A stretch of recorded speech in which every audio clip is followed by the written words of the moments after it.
Oh my God, 28.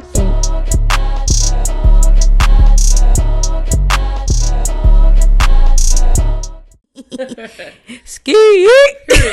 Period. That's what we should have watched. I don't know why I didn't watch Yes, that. we should have. Okay, we just got in a bunch of good old ratchet videos before we got on the mic today. It was really nice. I'm feeling amplified at this particular moment. It fills my soul. It really does. First of all, when I want to get in my vibe, that's my playlist. Like the most ratchet, all females for the most part. Yes. I throw some Drake and Savage in there, or whatever, or a little not Bryson Tiller. What's his name?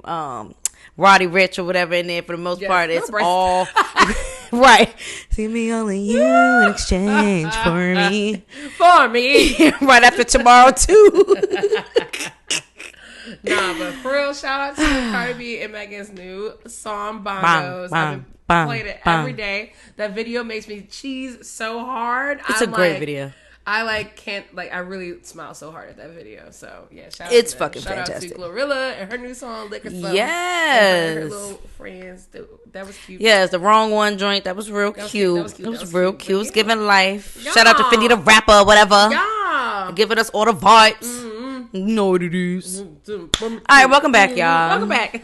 You already know what it gives. Yes. I'm D. I'm Capri, y'all. And this is, y'all know what it is already. So we have a very mixed bag of whiskey today that we're going to be tasting. So whiskey and like a kind of not whiskey. So we're starting with a barrel-aged limoncello. And then we're going down the whiskey lineup. And then we end with a rum. This is really cool. And so this is going to be fun. It's definitely all over the place as it pertains to types and finishes and just all the things. Mash bills, all that. So I'm excited for this one. And proof is going to be surprising for one of these. So, okay. All right, well, we'll go ahead and get into our first sip, honey. Let's do it. This one is the newest release from Chattanooga Whiskey Company. This is their experimental batch number 32.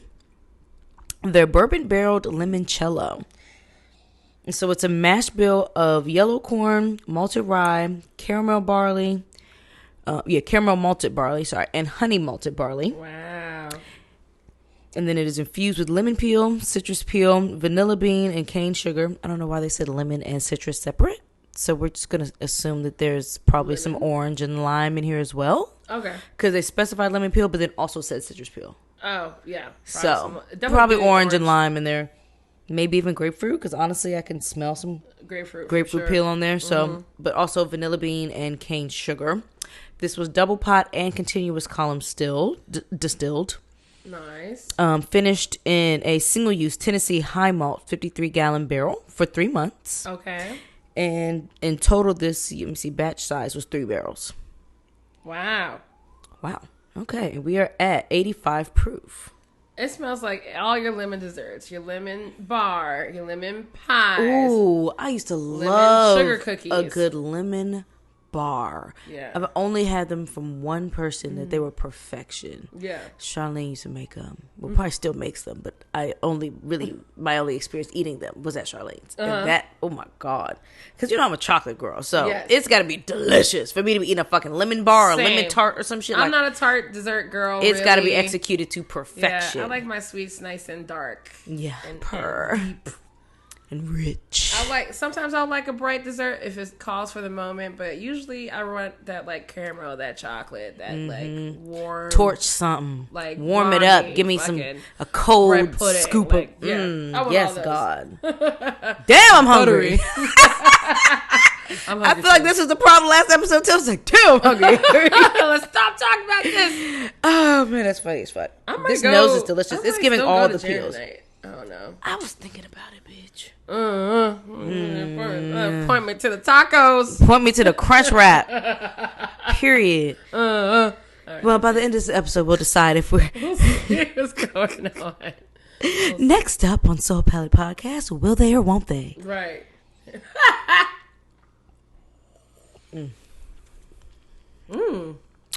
This is fucking delicious. Yeah, that's really Spoiler great. alert, y'all. I've already tasted this because I couldn't wait.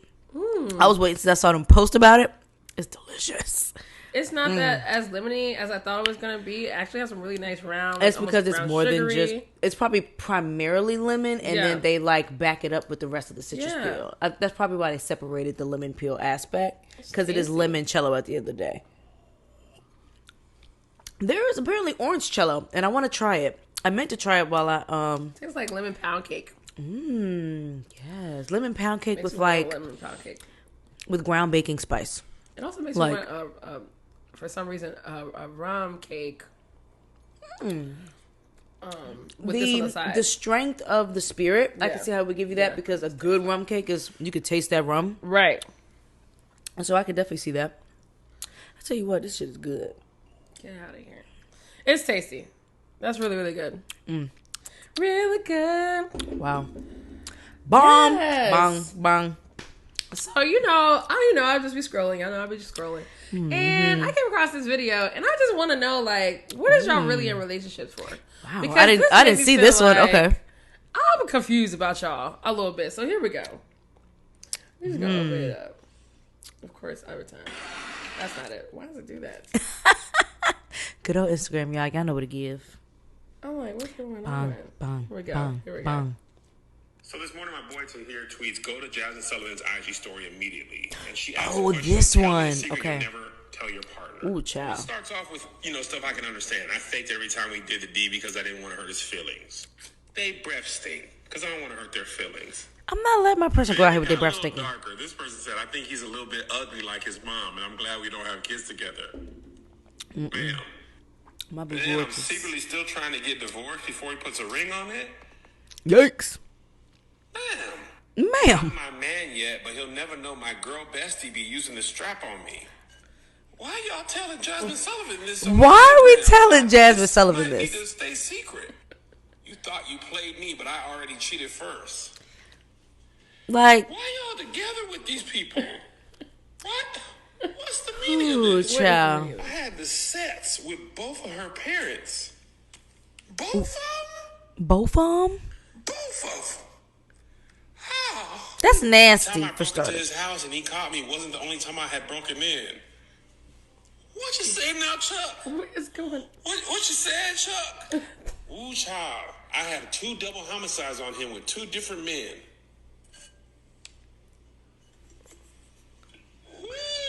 Ooh. I watch a video of me and my ex sets and right before me and my current bae do it, so I get mine. Wow. That's a lot.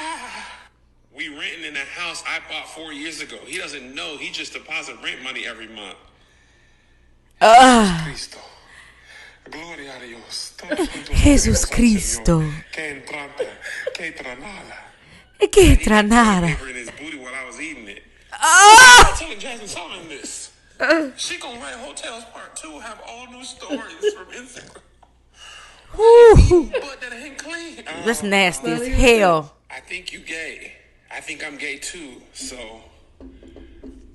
Wow. Why is this a secret? Why is this a secret? What's going on here? I dig in his belly button while he sleep. Ew. That's an invasion of privacy. In his sleep? Why does he sleep so hard? He got laid from yesterday. Her nephew might be my son. I save his sperm once a month just to have it. I might be a little obsessed with him. What? I want to suck his feet, but I'm scared he's gonna find it weird, so I do it when he's asleep. You don't think that's weird? You think that's so if he wakes up to your toe in his mouth? That's weird though. Been together 17 years, been with my boyfriend 14. I cheat better. Whoa! I didn't know if our baby was his at first. I want him to bust at me, but I don't want him. I want him to bust at me, but I don't want him to be a single father. I want y'all to get out of these relationships. Y'all should be saying stuff like, when you go to sleep, I be eating cookies. Or, you're... What? Right. What is like, going on, y'all? Like, so like I said, what is y'all this in a relationship is, for? That what is y'all really in a relationship for? What is it? What is it? Like, is it you need somebody so you have them there, but you still want to do... But, like, you don't want that person, though. Yeah, like... Like, I think you gay. I think I'm gay, too. I look at videos of my ex to get mine before like... What are we doing? Why are we there, then? Why are we there? A lot of these people got to be dealing with people who they are nowhere near attracted to, but they got money. Like, we're in a city girl society right now. So I guess Because what else is the motivator? I don't know. It can't just be, I want someone on my arm and that's it. That's what I'm trying to figure out. Like, what is? Like, are y'all homeless? Yeah, would y'all have been homeless? Yeah. Are you like splitting? I don't know. But then, I mean, for the motherfucker who bought the house and then didn't tell the nigga and just collecting rent, I mean, damn, why you gotta play him like that? Are you not confident that if it were a mortgage that he wouldn't still pay something on it? And would he not be okay with it being your house? How does he not know it was your house before? I think she bought it. I think she bought it while they were renting.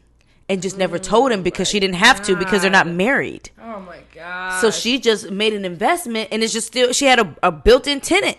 Oh my! That shit is savage. That's crazy as hell. That's savage, bruh. You got money. Hell no, nigga. I'm on every deed. You got me balled up. You got me balled up.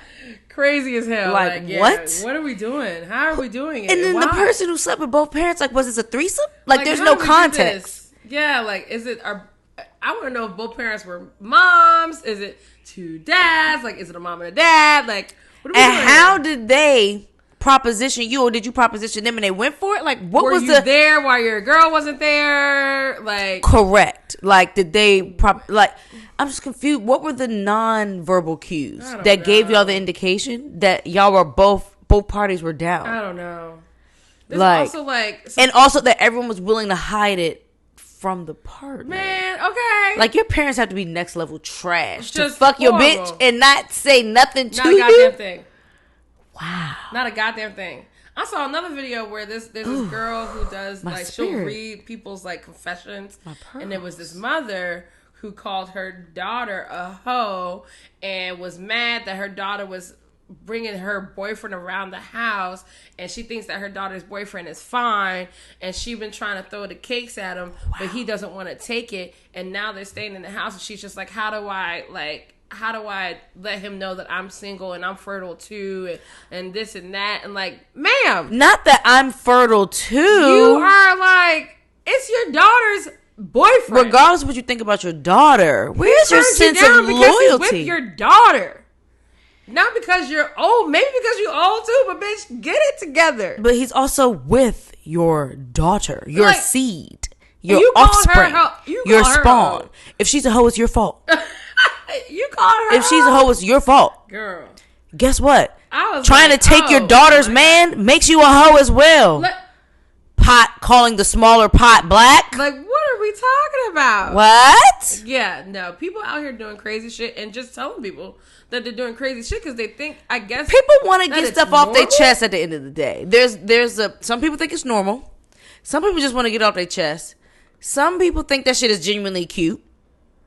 Like, think that weird, toxic, wild, out there savagery is cute.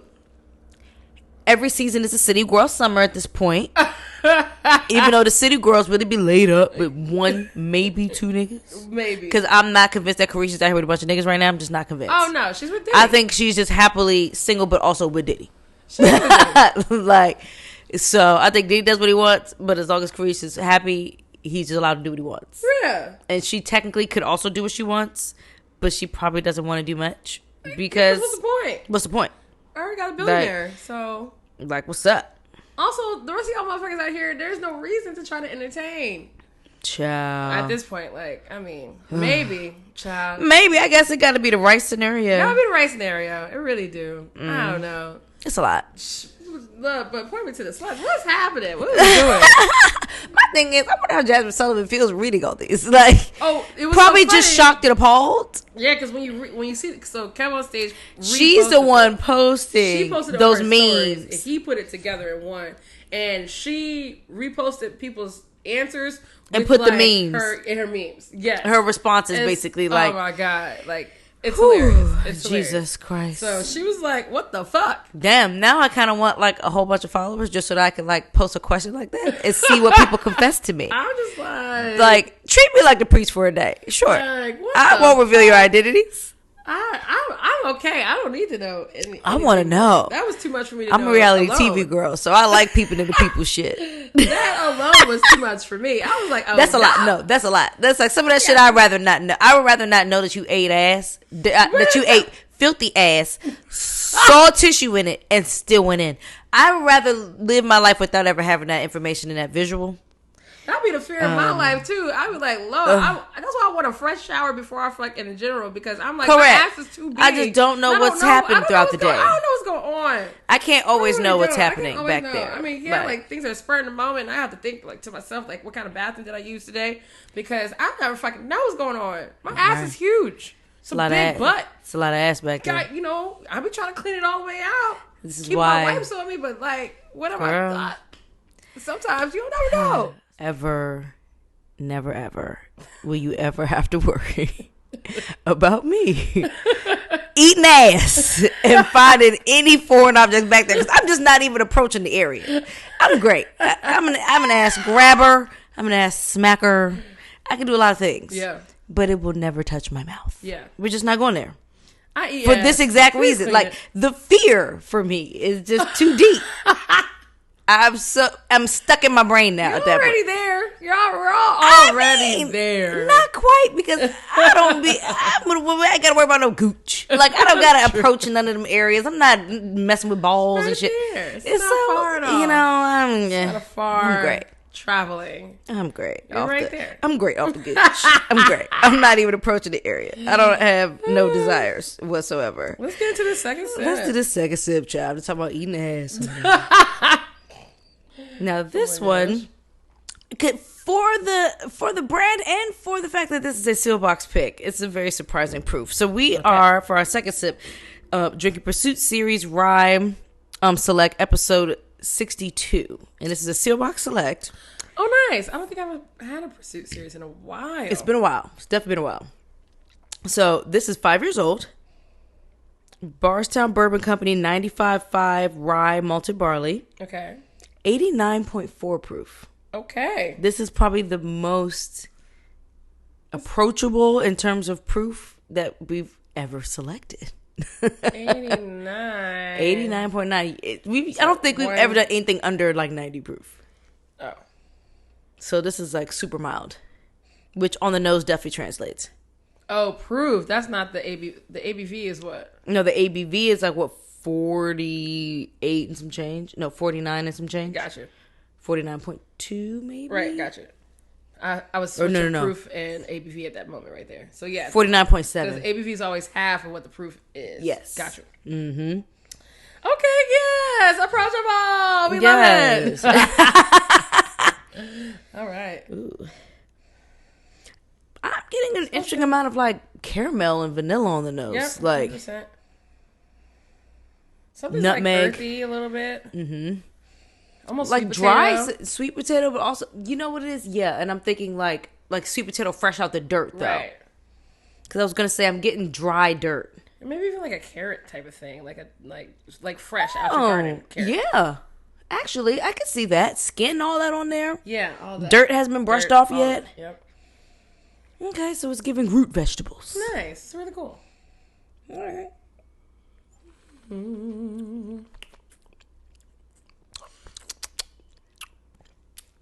Even definitely rye on the palate for sure. Rye on the palate, some of that like yam, sweet potato taste. That yam vibe, raw yam. Yeah, it's giving yams. Maybe even golden beet, raw golden beet. Wow, you know that tart, that earth, the earthiness, that vegetable skin. Yep. Yeah, I mean, definitely some caramel. I took a picture of they usually have like a little episode kind of one-liner on the front of the labels. Mm-hmm. The show notes for this one, rechecked the UPC for the barrel because I could have sworn this was a Dusty. It definitely drinks like a Dusty. Literally. Yeah, I mean, that's what we're picking up. We're translating that to like dry soil, root vegetable, that type of thing. But like, drinks like a Dusty. Yeah. For sure. Wow. Like a Dusty that kept a lot of its water content in the barrel, so it wasn't stored somewhere like super like dry. Like it was stored somewhere that kept that water concentration inside the barrel. So that's cool. Fun. Oh, when I put some water in it, opened up to like mustard seed on the nose. Okay, mustard seed. How specific? When's the last time you smelled a mustard seed? So I did a mustard seed infused, yellow mustard seed infused gin. Of course you did. For tails. So it's pretty recent. And we had left a bottle. There's a bottle sitting in Allegory right now that has been having mustard seed in it since July. Have y'all been tasting it? We've just been letting it sit. I smelled it. But y'all got to taste it for to track the, to see whether you need to strain it or. Oh, we definitely needed to strain it 2 days afterwards, but we just been letting it sit. Because why not? Why not? See what At this point, it's an experiment. And that's fucking hilarious. It's mustard. Okay, it's mustard. Wow. Y'all got to do some sort of interesting glizzy cocktail. Because y'all still in the city at the end of the day. Right. With it or not, this is about to be interesting. Ciao. What we got? Oh, God. Okay. So, what's these moms out here doing, girl? Y'all just listen to this because it was a little too much for me. Why is it always a mom hack for you is when it's time for your kids' weekly bath and you... Wait. Sorry, guys. Wait. I don't know what happened. Okay. That was the universe. It stopped at weekly bath because that was very weird. Weekly bath is already wild. What the? Oh no, child, y'all, I'm all over. Instagram is in retrograde along with Mercury. What a mom hack for you is when it's time for your kids' weekly bath and you weekly bath. Just don't feel like giving them a bath.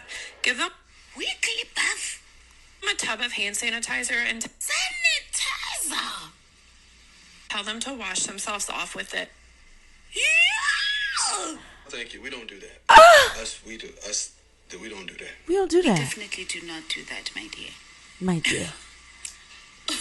It's the click of the nail. Yes. We do not do that. Y'all can keep that. Please keep that hat. Please keep that hat. Please keep it. When it's time for your child's weekly bath or you just don't feel like giving them a bath, give them a tub of hand sanitizer so they can just wash themselves off with it. As it's showing a little girl in a car rubbing her legs and her face with hand sanitizer because everyone believed Trump when they said you could just... So my question to y'all is this what y'all white moms is doing out here?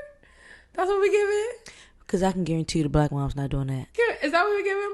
But I did recently... How do you get under their arms? I don't know if this is for the toddlers or something. This is why I'm homeschooling my children. This is why disease runs rampant in schools. Literally. This is why parents come home, all of a sudden they got strep throat, they got the Rona, they getting pneumonia, all this shit putting the parents under the ground. Right. Okay? Because these kids is out here in their houses getting doused in sanitizer instead of soap, water, and suds. Okay? They forgot the fact the hand sanitizer stops working after 1 or 2 goes. Right. Okay? You're no longer sanitizing anything. The bacteria has adapted. Literally. And morphed into something new.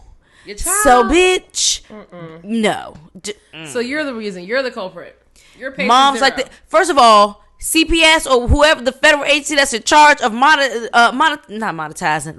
monitoring stuff like this. Come on. This is like the Center of Disease Control. Y'all need to be tracking down these IPs and all these addresses and shit and figure out where these people TikToking from. Little girl's because this shit is not safe. That's a hazard. That's a biohazard. The fuck She's going a week plus without washing her kids and then sending them out here into these streets with the elements. I'm just confused. I'm putting them in bed sheets, dead skin cells, dust mites, bed bugs, dirt. Oh, the outside the world, filth of the earth.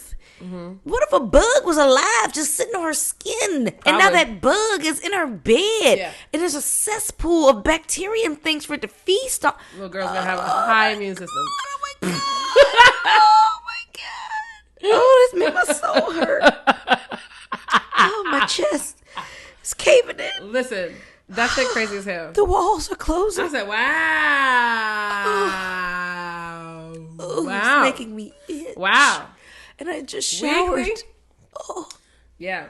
Weekly. Now, when I'm home alone. I can go a day. I can go a weekend without, I can go a weekend with 1 shower. Yes. I'm in the house. I'm not really going nowhere. Or I'm, just in my car. I hit the drive-through or something. But y'all were in the car. You're outside. We're doing things. Doing teeth. I'm coming into contact with other people's air.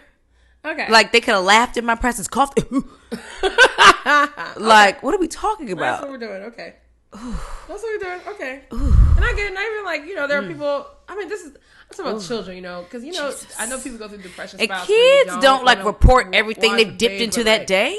Like, your children need to please just watch them, please. Please watch them. We're not with it. Because the kids go to school, they get sick to bring it back home to whoever's at the home. You don't know if there's older people. The parents catching them germs, and the parents come to bars. Oh my God. Like, it's a big cycle. It really does a lot of times start in the fucking schools. Ugh. This is a domino effect of just filth. That shit crazy as hell. Domino effect of filth. Crazy as hell. It's nasty. Ooh, fix it, God. Ooh, fix it, God. So, no, we're not fucking with it. Fuck that shit. What the hell? No. Fuck that. Okay? That just made my chest cave. Yeah, it made me cave in too. I can't. And then, y'all. This pussy tight like a nut. Okay. We not with it. Okay. At all. Whatsoever. Not fucking with it. Oh, that's my God. Absolutely not. How dare you? How dare you? Something we are also not with. Yeah.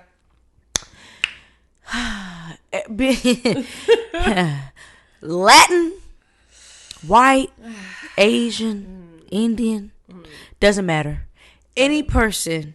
Actually, this goes for black people too, because internalized racism is also not okay. So individuals of any race, color, creed, orientation, identification, I don't give a fuck if you're trans, if you fucking transracial, it doesn't matter. Calling anybody a monkey, not with it. I'm not with it. Not with it. I'm not with it. I'm also not with black people making it okay for other people to sling racial slurs at us, regardless of what you think the justification is. For those who have been living under a rock. Yes. But Erica Mena, because I don't really watch this, but I watch Love and Hip Hop, but Capri don't watch it. Timeline. I did see what was going on. Erica Mena recently got fired from the show Love and Hip Hop.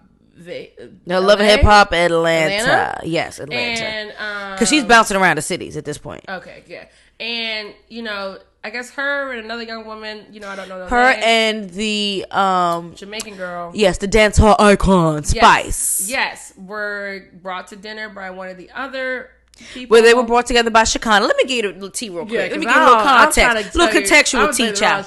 So, in the episode before last of Love and Hip Hop Atlanta, girl, Shekinah, old messy ass, then brought Erica Mena and Spice together to the table because Spice had a separate lunch with Safari, where Safari was showing her evidence that he had in fact been paying child support, even though Erica Mena is leading everybody to believe that he is not paying child support. According to her, he just started paying in the past year because courts got involved. Who knows? Regardless, he shows Spice Zelle receipts that he has been paying child support. As inconsistently as it may be throughout that month, he is every month at this point paying child support. So fast forward, Spice confronts Erica with this information. Erica has her ways of defending blah, blah, blah, blah, blah. It's also brought out that Erica Mena and Safari were still in fact fucking, and she was still in her feelings about all of those type of things or whatever. Well, Spice isn't fucking Safari. No. Erica Mena and Safari were still fucking while she is still talking shit about Safari. He's this terrible person, this, that, and the third, but you still laying up in the sheets with him. So is he that bad, or is it that y'all are together and you want to see? Laying it down because I heard Safari got he was slinging that dirt. So she's still taking her dirt. Yeah. But then talking shit about him in these streets. That's annoying. And so his defense is that he's paying and also slinging that meat. Okay. And so we fast forward after this confrontation between Spice and Erica Mena. Shekinah brings them together like the messy bitch that she is. And so this turns into a back and forth where Spice then confronts Erica and says, you act like you're the only person who's ever had to raise 2 kids alone. I've been doing it forever many years. I think she said 14 years. Erica Mena is like, well, I've been doing it for 17 because she's talking about the son who is never in any of the episodes or anything like that because he doesn't want to be in the limelight. This is her quote. That's what she said. And that leads to Spice saying, oh, the son who doesn't even like you. The son who doesn't even like you. Not the accent. He don't like you. And so this then leads to Erica Mena flipping a table. Flipping a whole table. The whole table. And not only does she flip the table, they start exchanging words back and forth. Erica, before it gets to the racial slurs, is saying, "You should have died on that table, bitch. I hope you die. You should have died on the table." All this horrific stuff. So we're already it's already past disrespect. You done already hit pretty fucking low as far as you could go at this point. Yeah, you talking but about to death. add insult to injury, because at this point I think Spice just slinging out bitch this, bitch that. It's not even like. Yeah, you really can't get much lower than using the fact that you almost died and saying you should have died on the table. Like, that is as low as you can get. Yeah, it's already giving gut a snipe. And so, to make it even worse, it escalates to, "You monkey, you black monkey, blue monkey. Blue, yes, you blue monkey, all this. Blue hair and child, but also we also know. I mean, if we want to go deeper with it, if we want to get into the context, so black that you blue, it's been used. Yes, it's been used. Let's not play. Let's not pretend. True. Let's not pretend. True. It is not okay. None of it is okay. None of it is okay. Monkey, being referenced to being monkeys or anything like that. We all know the ah. Period. That's never been all right. At all whatsoever. So she gets fucking fired for this, okay? Girl, I went to go see if anybody was this is gonna go into my West tea, but I went to go see, like, I was like, I've never paid attention to who Erica Mena was. I didn't even know who this bitch was. I didn't know she was an actor. I didn't care. But I found her Instagram. I went on there and I was like, I wonder if anybody was in the comments, berating this woman like they would have a dark skinned woman. Right. No. Nope. They're all like, "You're strong. Stay with it. Bitch. You got us. We love you. You got these movies anyway. Like, you don't need this." Y'all don't know what the fuck she needs. Bitch. She obviously needs Love and Hip Hop, because I don't know what you say. She now is apologizing. She's now issued an apology. I didn't even read the apology yet, but she issued an apology, child. I was trying to pull up, because what we also not with is, like we said, black people defending this type of behavior and defending this level of fucking racism. It's on Just Hilarious's Instagram. Okay. Pull that shit up real quick. I'm gonna read the apology while she pulls that up. Yes. Let's see. In a statement to TMZ of all fucking platforms, Erica expresses, "I deeply regret my insensitive comment and I want to humbly apologize to anybody I hurt or offended with my thoughtlessness." No, it was thoughtful, all right. "My choice of words was wrong and I take full responsibility for what I said." No, you don't. Right. Gonna pause you right there, because if you took full responsibility for what you said, you would call it what the fuck it is. Racist. Right. Not my insensitive comment. My racist comment. Right. Is taking responsibility. But continued. "I am committed to listening to the voices of those affected and will work toward making amends as a woman of color, blah, and the mother of 2 black children, prr. I want to make it clear that my use of that word was not in any way racially driven." You're a fucking liar. First off, yes, you're lying, but also that doesn't even fucking matter. Your intention doesn't matter, because we already know the history of the word, and you knew the history of the word when you used it. She knew it. Period. She has more. "That said, I do understand the gravity of what I said, and I want to use my platform to promote inclusivity and equality." Who's your fucking PR? They didn't even get creative. Okay, child. All right. Now, what did Jess say? Okay, here we go. Because what we not with is this shit. From Love and Hip Hop for calling Spice a blue monkey after making comments about her son. This is what I'm Every time they get into it with Erica Mena, they always bring that shit up. That's the only thing they can say about her is something about her son. That's fucked up. What's wrong with her son? It don't matter what the fuck wrong with him. Don't bring him up. Like Spice said, your son don't like you. And I can't call you a motherfucking monkey. I don't think Erica was using it as a racial slur. Maybe Spice looked like a monkey to her. Let a motherfucker tell me Ash don't like me. Whatever the fuck you look like, I'm gonna call you that. And the fact that they filmed it back in the dizzle, and it come on now, and then you choose to fire her for the backlash. You're not even protecting your cast, like you. Yeah. And then Safari's standpoint, who does he defend? Do you defend the mother of your child, your ex-wife? That's still the mother of your child. But then you Jamaican. Oh shit, nigga. Just like the trans woman that came to my show, and I'm like, oh shit, she was by herself. I'm like, oh, what happens when the other trans women find out that you're here? They might fuck you up. They still mad at me. I don't know. It's like, where do you go? Oh, I love Jess, but I'm also a T. My trans sisters over here is gonna be like, whoa, how the fuck you go there? I'm over here like, yo, you're my fan. Come to this side. I don't know. Erica Mena is doing shit outside of Love and Hip Hop anyway. I'm talking about this bitch dropping movies every other month on TV. Step Mother 4 coming soon. Gun plays wife exposes previous altercation. So yeah, hot. Now she probably right about that. She is dropping a TV Motherfucking Tubi movie. Every 5 Bennett, seconds. You know. But anybody watching that shit, her and Marquise Houston, old rapey ass. Come on now. Marcus Houston's a rapey? He is married to somebody who I think was like 12 when he met her. They didn't get together at that point, but like he got with her at like 19. And he was like, he's like somebody's grandpappy at this point. Like, no, he is not that old. He's a bitch. Girl, Google it, girl. Girl, Google that. And while you 19, Google that, 19 is not that bad. Okay, so but look at his age. Though. Just Google Marquise Houston and wife. Just Google that real quick, and I'm gonna give us a T. 42. That's not a grandpappy. It's a grandpappy. Not that bad. Some motherfucking grandpappy. Child. 42 is not that bad. And how old is his wife? How old were they when they got together? Can't find the wifey. On that note, I'm gonna pull up the third sip while she pulls that info. She's 22. They got together when she was 19. She's 22. Okay. I mean, okay, listen.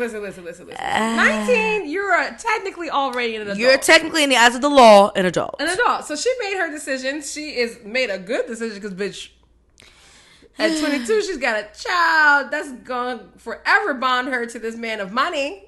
So child, I guess that Tubi money's making a point. I'm not gonna blame that one. I'm gonna go he's a rapey, creepy girl. I didn't know. Because him and Chris Stokes allegedly just be out here covering up all of the weird inappropriateness with teenagers. That's just, he's got a history there. Marcus Houston has a history there. Okay, all right. That's why I'm saying. Not because of this one incident, but because there's a history of inappropriateness with teenagers on his behalf. Oh, that sucks. It's unfortunate. It's unfortunate. I think it was a because hype thing. I used to love me some Roger. I think it was a hot thing. I used to love me some Roger. And I definitely love all the...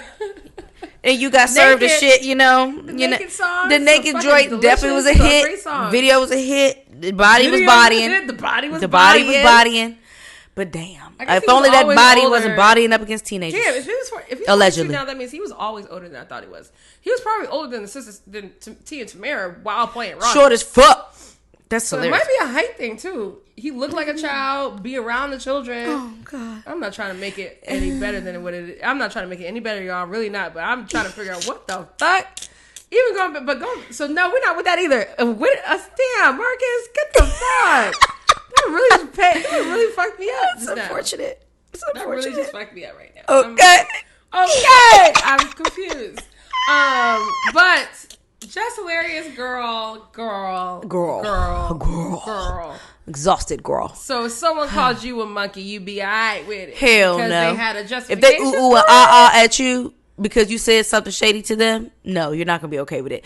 This is also the same person who thinks that trans people are mentally inept, are mentally insane, and need to be in straitjackets. So I also have to take everything she says with a grain of bullshit salt. Well, yeah, because she's one of those comedians that are like, anything's up for grabs. Everything's fair game. She's okay with prejudice. She's okay with you speak your racism. Opinion, you speak your thoughts, and this should be just fine. Like, fuck it. I got a whole platform of millions of people follow me. Fuck it. I can still say what the fuck I want to say. It's not going to influence anything in any type of way. She's of that school. Yeah. Like, go get it together. It's giving toxic. Together. Toxiana. Hey, I don't know. There's parts of her shit that I be still laughing. Some of her shit be funny, but shit like this I can't get with. Like, I gotta cherry pick her comedy. Unfortunately, at the end of the day, we really need to protect each other as Black women, and we were talking. Gotta about do a better job of that What's for Tea. sure. And that right there, my love bug, just not really my love bug, but girl, honey, girl. You took the side of. I'm sorry to say this, but you took the side of a light skinned woman calling another one of our sisters a fucking monkey. Yeah, bitch. No, and I can't even say light skinned bitch. Not okay. She's a Latin woman. She's not light skinned. That bitch is Spanish. Yeah, like, I'm sorry. I just can't. I can't do that. I can't get with it. I can't do it. And I don't even want us calling each other monkeys. No, not at all. That's why I said, regardless of your ethnicity or whatever, it's not okay, period. I'm not with the internalized racism either. Absolutely not. No. Self-hate's not cool either. So, girl, Jess, are you self-hate? Are you okay? Like, actually, are you okay? Blink twice. Have you seen your therapist lately? So, can you tell me, is she now a part of the Breakfast Club? Like, what's she's happening? a more regular guest. Like, she's one of the more regular co-hosts. Didn't they used to have a woman on there? They had Angela Yee. Angela Yee now has her own show, Way Up. And so now they rotate guests, but Jess Hilarious is one of those more frequently rotated in guests. She might be working on. They had that's what it's looking like. Cause that's what it's looking like. I'm not mad at the dynamic. I'm not mad. She's just as ignorant as them. Literally. But at the same time has a bit more chill and professionalism than them. So surprisingly enough. I loved Don't Call Me White Girl as a co-host on there. Kind of want her to come back. But yeah, she's been the most regular in the rotation so far. Jess has. Probably because she's also the closest in proximity besides Don't Call Me White Girl, because I don't know if she lives in Baltimore or lives in New York, Jess, but she's got to be close in proximity. True. So that probably helps too. She probably gets a lot of requests back, and I assume because she's back so much, she's probably easy to work with for them. Yeah. So I'm not mad at it. Get your bag, sis. Not mad at it. Get your bag, sis. Also, she's on Wild 'N Out. I think Wild 'N Out is in New York this season, if I'm not mistaken. So that might also just work out for her schedule wise. Well, yeah, get your thing. Either way, get your bag, girl. But this one, it's a nah. It's a nah for me, dog. Too much for me. Third sip. This is a really interesting, funky one. Shout out to Tracy. She gave me this. We exchanged bottles at Bourbon Boulet a couple weekends ago. I gave her a Seelbachs Private Reserve Batch 5, and she gave me this 100% malted rye single barrel from Old Potrero. So a smidgen about Old Potrero. 100% malt rye. Wow. Right. Old Potrero rye whiskey is a testament to the power of pioneering spirit and the celebrated return of pot distilled whiskey in the United States. I love pot distilled whiskeys. Created by Fritz Maytag, the same beverage visionary who sparked the craft beer movement with his purchase of Anchor Brewing in 1965, and the founder of the original Anchor Distilling Company, now Hodling & Co. Shout out to Laker. Hey, bro. Yeah. Old Potrero is credited as the first American craft whiskey to hit the market since Prohibition. Why the fuck a lot of y'all say that? It is distilled in a small copper pot still. What before Prohibition? Sorry. This is saying that Old Potrero is credited as the first American craft whiskey to hit the market since Prohibition. This is not true. Right. That's what I'm saying. I feel like a lot of brands are saying this. It is distilled in a small copper pot still at the Hodling & Co. distillery in San Francisco Potrero Hill Farm for a mash of 100% rye malt, with rye being the grain of choice for America's first distillers. But also, what is an American craft whiskey? Right. Like, now we have to have like a mutually agreed upon definition for craft.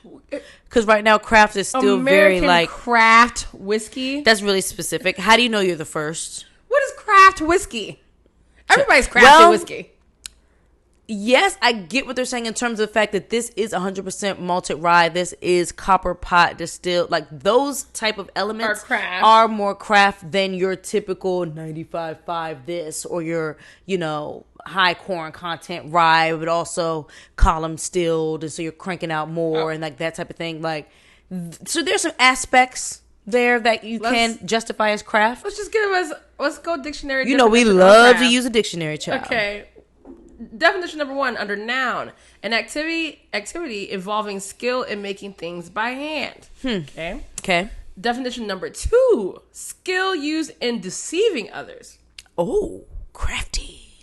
In the sentence they give, crafty. Her cousin was not her equal in guile and evasive craft. The verb of craft: exercise skill in making.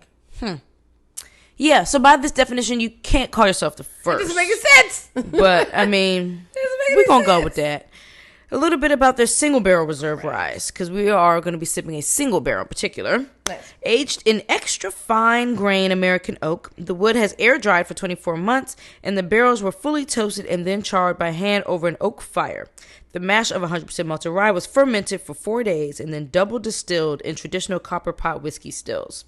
This particular barrel is 6 years and 9 months old, and it is bottled at 133 proof for a ridiculous jump from 89.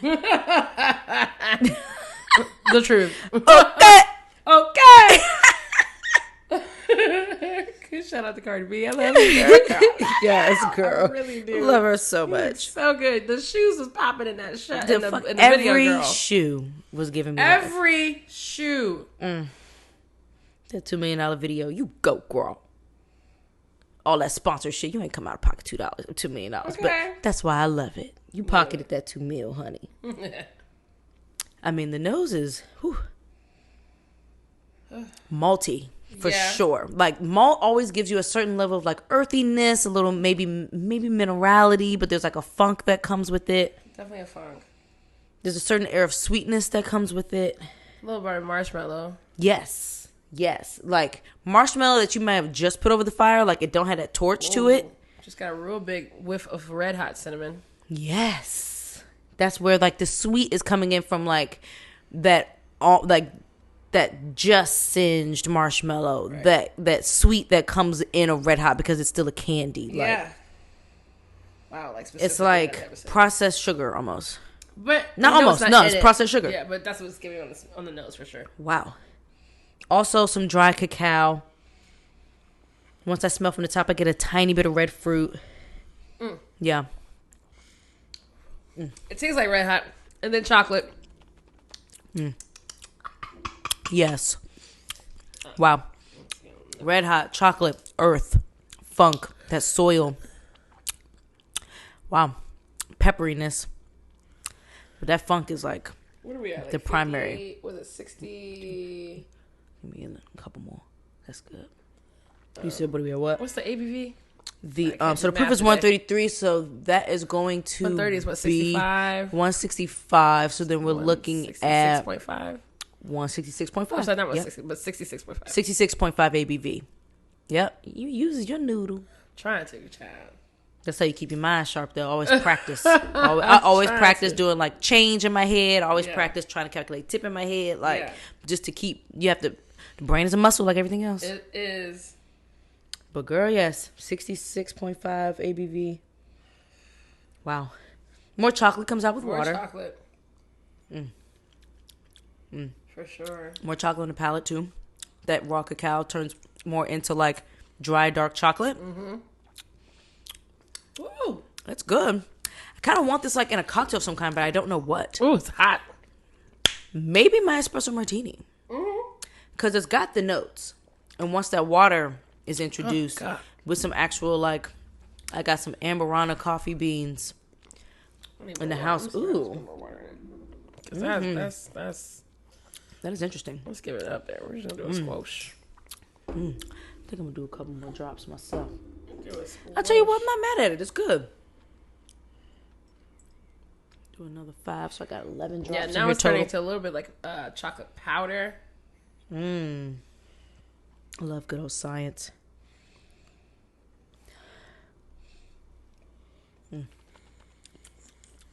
Wow. The journey of the chocolate with more water is really crazy. Like, it went from raw cacao to dry dark chocolate to like a chocolate powder. Yeah. And this is like something like, this is giving like dry dark chocolate chips. Like if I were to put dried, like just chew on dry dark chocolate chips, this is what it would give me. Tasty. Okay, that was a nice journey. Cause that first sip, my God.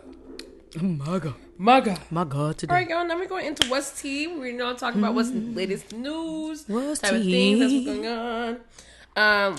So I was able to meet the Ruby Bridges. The capital Thee. Okay, period. And if you don't know who Ruby Bridges is, she was, I guess was. She is a civil rights icon. Okay. First Black history icon to integrate schools. Right. She went to school for a whole year by herself. Her first year being the first black girl in the school. And then the second year, met with fucking hatred, and vitriol, everything. And just, of course, the slurs. You've seen the iconic movies, the iconic images. Like, I mean, yeah, she is that, and she pretty much has lived this her whole life. She had to learn racism at a very young age. She had to understand hate at a very young age. And now she does lots of things of trying to make sure that we understand that racism starts at teaching. So trying to, let kids know that it's not, that's not what you have to be. You know what I'm saying? And like, it's not inherent. Yeah, exactly. You're not born being racist. You're taught to be it.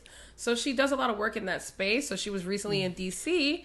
And if you don't know, at Allegory, our program is talking about her story allegorically through Alice in Wonderland. And, you know, it was just so beautiful to see her come. Everybody was taking pictures of her. And she was just like, she really enjoyed our imagery on the walls. And, you know, she told me that her friends had been sending some stuff. Sending her stuff. And the line that sticks to me the most is that I asked her, I was like, you know, what do you honestly feel about the artwork? How do you honestly feel about everything? And she kind of like chuckled to herself, and my heart kind of dropped. I was like, oh Lord, like, are we offending? And she just said, you know, I've been really out here slaying dragons. How did you all know? Because we have. Ooh, I see why you cried, bitch. Like, I was like, damn. Like, it was like, wow, you know, like, it meant something to her. She really enjoyed it. We gave her a birthday cake with a candle. We sang happy birthday to her. Yeah, it was really great. That's so great. It was really, really beautiful. And, like, you can feel the weight of everything on her, but in a very gracious way, if that makes any sense. Mm-hmm. She even snuck in some curse words. I was like, oh, my gosh, she curses. I love this. I love when the elders curse. Me too. But, you know, she still lives in New Orleans, and we talked about, you know, New Orleans life, and, you know, telling her about trying to go down for my birthday and all the stuff. And it was just beautiful. It was like, I never thought I would touch history like that. So, like, just beautiful. That's a very beautiful full circle type of. Oh my gosh! I mean, after I was getting meant 50's to be best there and getting the nominations and all the things, and then the whole point behind the menu and the things, like, it gives it more meaning, I would think. Literally. And on our schedule, it said Ruby Bridges 10 p.m. Be cool. And we were like, okay, we're gonna be cool. Then she was late. And I was like, she's never coming, guys. What time she get there at 11? Like 10:45, 11. Shit. Because I mean, she was speaking somewhere, so she probably was like. People probably pulled her aside for all types of things. Pictures, conversations, testimonials. And I mean, like, these white women have found out some way, so they were waiting for her. This group of black women found out some way. They were waiting for her. Another girl was celebrating her birthday, found out who she was. They were so excited. Like, she was just taking pictures and so sweet. Like, sit down, talk with me, and, like, all these other things. I got to serve her at least one drink in the crowd of people that was around her. Mm-hmm.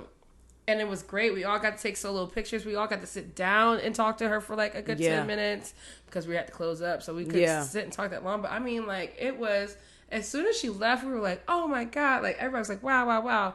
And I just started crying. And Greg just started crying. I was just like, this is. Greg cried too? Yeah, because it was like, I don't know. You know, Greg's mom is a Black Panther. So, like. Oh, I had no fucking clue. Yeah. Well, the nigga so damn bright. I know. Right. Rest in peace. Yes. Rest in peace. She's back. She was a Black Panther, so like he's really instilled with a lot of Black love, Black history, in his soul. So for like even for that, like I can only imagine him thinking about what his mom, you know, is thinking, because she down on this, you know what I'm saying? Like, it's just like, because she definitely was there. It was so heavy, and I even woke up, was crying because I was just like, I mean, you just hear the stories of civil rights about what they deal with, what they've gone through, being there and being around. And some people are, you know, I'm pro-Black. I fight for a lot of Black things. Don't get me wrong, but I can't say I'm like civil rights activists marching and stuff like that. So like people spitting on you, and yelling shit at you. Like it's not what we deal with isn't so overt. Yeah, and I never thought about my life interacting with those who have made such an impact on our lives. Yeah. You know, so that was just like, I got to literally touch history. Yeah. Hug, an icon. Laugh with, you know, get a little bit serious with, you know, and talk about life with, like, pure icon. Pure, and still to this day. And also, she only turned 69, everybody. Okay? She's only 69 years old. First of all, my grandmother's only a couple years behind.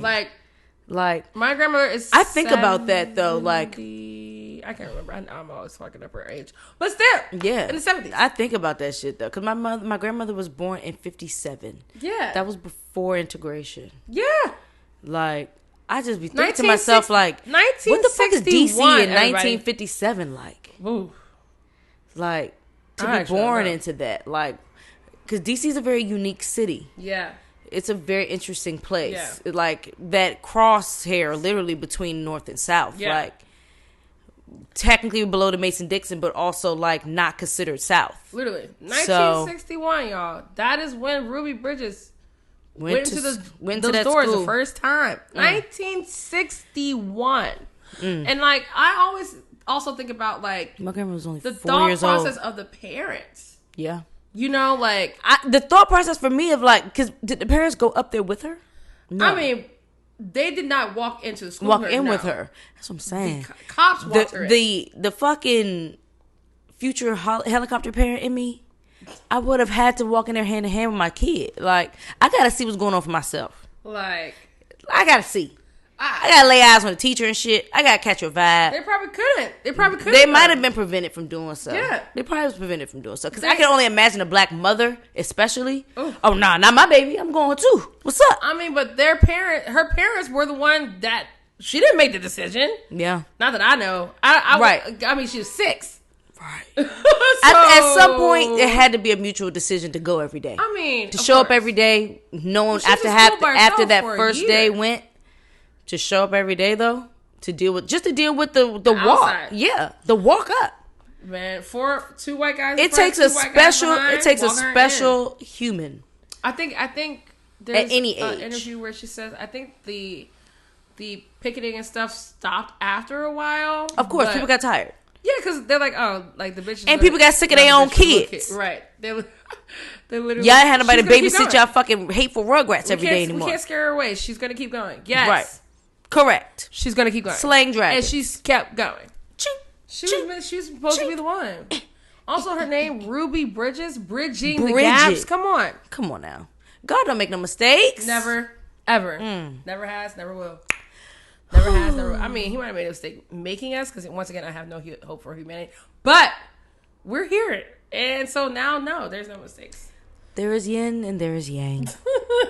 There is light and there is dark. There's day and there is night. I'm very happy that I'm alive. God creates balance. And I think he made me for a purpose. So, period. Here we are. I agree with that. But yes, got to meet the Ruby Bridges. The icon. It's still crazy. Legend. And then it made it, first off, then she posted it on her page. Yes, I saw hers. It made it on Melanated Shade Room. Okay. So it was going through Twitter, of course, making the rounds. It made its rounds, and people. Not that Allegory needs any more fucking press to get any busier. My God. Not that I have to worry about that, but whatever. Fucking get us busier, because it's been a very slow 2 months. Has it? Yeah, August and September are usually. August is super slow for I think all hospitality. Yeah. That's when locals leave, the tourists stop. And also, we are a unique city where all the government is here, so they have recess time, like in the August, beginning of September type of thing. Yeah.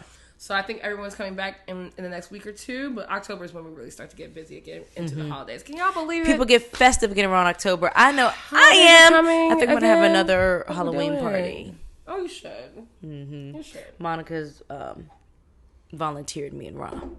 Toast. Halloween again. Oh, I don't even know. Okay, because the past 2 Halloweens we went to like haunted farms and shit. Like okay, like haunted houses and all that type of thing. Oh, so it was before the pandemic, yeah? Because Anisha was there. So because when we moved into the house, 2020, we had the party. Right. Okay. And so I guess 3 years later, it's time again for another party. I'm gonna try to be really intentional about my costume, so we'll see. Okay, what you gonna do? I don't know yet. Last year we were the Nuigues. I forgot how to pronounce their last name. We just wore all mint. Oh, I love that. Yes. We just wore we went shopping at the mall for like all mint shit and like matched. You know, that's my color. So we called ourselves the Nuigues. That's my house is mint. Yes, it's great. Beautiful. It's such a good color to channel. Yeah. I love it. I love all the combinations of blue and green. Most of them. So all of them call me. But yes, so it gets festive around October. Shit'll kick up, honey. I can't believe we're already here. Like, what are we doing? I'm already scheduling in advance all my like business drinks at Allegory. Yeah. It's like my favorite place. Come through. Come through. Hey. Yo, talking about allegory, motherfucking Greg Long, shout out to you. You made me a really delicious margarita on my shift one day. Oh my God. He makes a good daiquiri. He makes a good margarita. Greg Long makes a good margarita now. Oh my God. I was like, this was just like... Shout out to Greg, friend of the show. Yes. We need him back. Yeah, well, we do need him back, but also... We also need to just have more guests on. Because I think it's hilarious to talk about this nigga. I recently posted on my story on my Instagram this whole thing about like it's this little word grammar like game, and it was like someone's mother has 4 sons. North, South, and West are the name of 3 sons. That one. What is the name of the fourth son? And then tell me the name. If you get it wrong, you gotta repost. I'm gonna tell y'all the answer because it's gone by now. So I take it it's not easy. I said someone because it said someone's mother. I was like, that has to be someone's mother. Oh. But the sentence goes, what is the name of the 4th son? Period. Not what is the name of the 4th son? Question mark. So what is the name? Oh shit. Okay, so what everybody is the name of the 4th son? Yes. Wow. So the nigga's name is what? The nigga's name is what? And I didn't get it. I said someone, thinking I was clever. So did a whole bunch of other motherfuckers, including Grant Long. Goes, it's someone, you little dumbasses. And I was like, bitch, you're wrong. Loud and wrong. Loud and wrong with your light skin ass. Purr. So we listened. Damn. So the son's name is what? what? I told everybody. What? Damn. That's a good one. What? Okay, but wow. In speaking about black women and yes. things that we're doing in icons, so recently Kamala Harris was shown at her house during a hip hop celebration, birthday celebration for hip hop or whatever. Yeah, the 50th anniversary hip hop celebration. And a lot of people were like, okay, we see her dancing, but what the fuck has she been doing for us? Well, according to this, a lot. And here we go. To all you, we ain't seen Kamala since we did it your head. That's people who apparently don't pay attention to the second-ranking person in the country until she hits the blogs, dancing of everything. Let me take advantage of having your attention to fill you in on what you've been missing. 400,000 black businesses were eradicated under Trump. Vice President Kamala Harris recently announced over $125 million for funding for small black businesses. Not a platinum scam, but actual money that you can take or get from the bank. This country has never given a damn about black women dying during childbirth, 3 times more likely than our counterparts. But Vice President Kamala Harris does, and that's why she has elevated the issue to the White House for the first time ever. Some of y'all traffic ass people don't believe that black women issues are black issues, so let me tell you that she has also engaged black men specifically, bringing black men to the White House, small business owners to talk about entrepreneurship. She's also engaged black men around mental health. Hella people said nobody cares when HBCUs were receiving bomb threats, but Vice President Kamala Harris actually did. And that's why she announced safety grants for HBCUs who were receiving those threats. 10 million people have gotten access to affordable broadband thanks to Kamala Harris's efforts leading the broadband portfolio in the Biden-Harris administration. It is too damn much to send these kids to child care. That's why Vice President Kamala Harris recently announced a rule change that will lower costs for many people across the country. Ooh. To help black homeowners, Vice President Kamala Harris has stepped up to lead a task force that is aimed at eliminating bias in the appraisal homeownership process. So if you fix your face to say, we ain't seen Kamala, this is what they trying to do to get our votes. Now that one helps me specifically. Now you've been informed. Follow at VP. So that was posted by Angela Rye.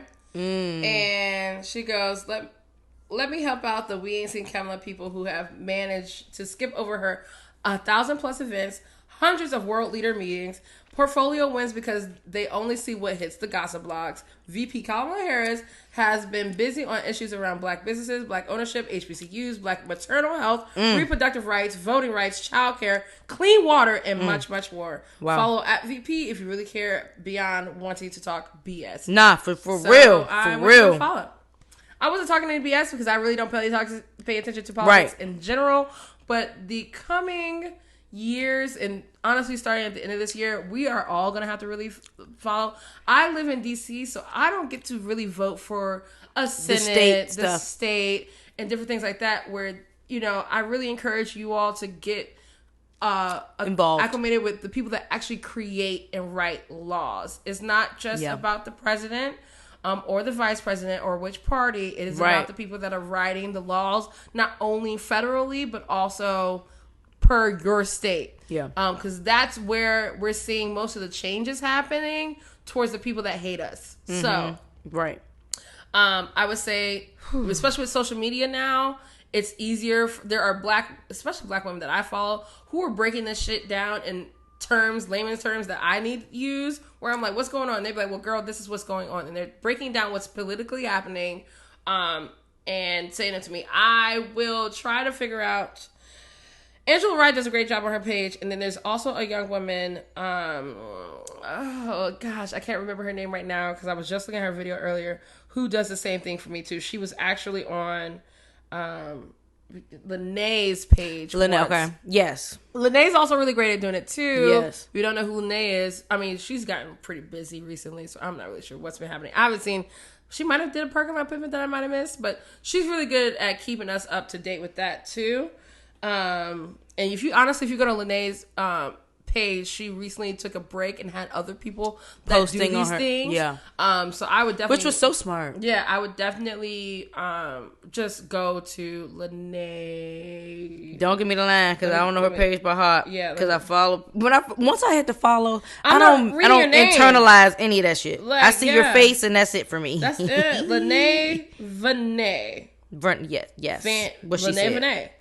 Lynaevanee. So honestly, I would definitely go and check out her page because she has people that talk about the political atmosphere all the time. And I really think that her page will continue to be active and get even more active as we're going into the years of election time. Mm-hmm. So Kamala Harris, I didn't know. I'm not gonna lie to you. I didn't know what the fuck I definitely didn't know, but I also wasn't out here just loudly talking shit because I don't like being loud and wrong. I will openly say I don't do a ton of political research in real time. Perfect. I catch what I catch. I'm not a huge news watcher and those type of things, so I catch what I catch, and I use the information I have at the time. Information I don't have, I don't try to guess. Right. And I don't try to speak on. Right, me neither. I try to keep it real simple like that. If I don't know, then I say I don't know. I'll tell you I don't know, and I'll be like, in my imaginary brain, this is what I think is going on. And I'll tell you, it's imaginary as fuck. It's just random speculation. It's what I think, not what I know. Of everything, because I truly fucking don't fucking know. I didn't look it up. And then when I look it up, I be reading words that don't make sense. And I don't know. I didn't go to law school, so I don't understand these legal terms. And and Section C3 of, please don't give paragraph 414. And I don't know. I don't know what's going on. So, I don't be trying to get I ain't definitely trying not to lie. I'll tell you that right now. This is such a funny honorary West T because you just posted in your story. Oh, what? Which one? Oh, Krishan Jr. just got dedicated. Oh my God. Breaking news. Information that Capri has never asked for a day in her life. It popped up on my feed. Okay, it was so funny because shout out to Krishan Jr. When we came on stage, posted that shit. Okay, let me just go. That's funny as fuck. It really cracked me the fuck up because I remember telling D, they was going through so much. I was like, I really don't want to know these people's lives. They're so toxic. I don't want to know. I keep up what's going on with them because I keep up with Krishan. Blueface is collateral damage. He's ridiculous, and he's like collateral. It wasn't just you, and then PJ sent me, if y'all know PJ's princess, she sent me a new video of him and some other bitch. That horrific video. Oh, I was on Twitter going off. I was like, this is what he's been hyping this entire time. This bitch is not, she's literally just like, it's not, I'm not even called it rapping. She's literally talking offbeat about the fact that she's post-op. I mean, at this point, they're both and about the fact that it's not about money, but money's incentive. And, I'm working my ass off to pay my ass off was like the only line that I caught that like made sense, but didn't make sense. I don't know. It made no sense. It just, nothing made sense. It was confusing. And I didn't even slide through all the things. I just saw the Blueface word, and I looked at PJ. I didn't look at her. I texted PJ. I said, "This song fucking sucks. It's horrible. And I want this Blueface person to just disappear." And then Blueface got the nerve to be in this video dancing and shit. Like, nigga, your presence actually didn't help. Disappear. Because now we're looking at you like, fool, you really about to sit here and shovel shit into our mouths and call it caviar? He had a verse in there too. It was horrible. It was. It was so bad. All I saw was the clip. It was so flicking her hair and shaking her new BBL. I don't need anymore. It's just it was. Where did they come from? How did they get so famous? First of all, Stewie's not famous. Who is Stewie? Stewie is the girl. Oh, the light skin bitch. No, I'm talking about how did Krishan and Blueface get. I don't know. So these people. Blueface is known for being a rapper. That Tatiana song is what made him popular. He flipped that Bust during down the Tatiana? That's him. Oh shit! I want to see you bust down. Him. Okay. He will never fast make a better forward song. to the never will make a better song. It's the only one. And so, fast forward to the pandemic, he starts this ratchet flip on Bad Girls Club and calls it Blue Girls Club and selling it on OnlyFans. You subscribe to watch. Oh. On Blue Girls Club was Krishan. No, it's a great idea. Yeah. It's the one thing keeping him rich right now because the music is not doing it. It's everything but the music. What are we doing? So, Krishan was on Blue Girls Club or whatever it was called. I've never watched any of it. So, shockingly enough, I was not paying Blueface anything on OnlyFans to watch this. Okay. I'm gonna catch the clips like everybody fucking else.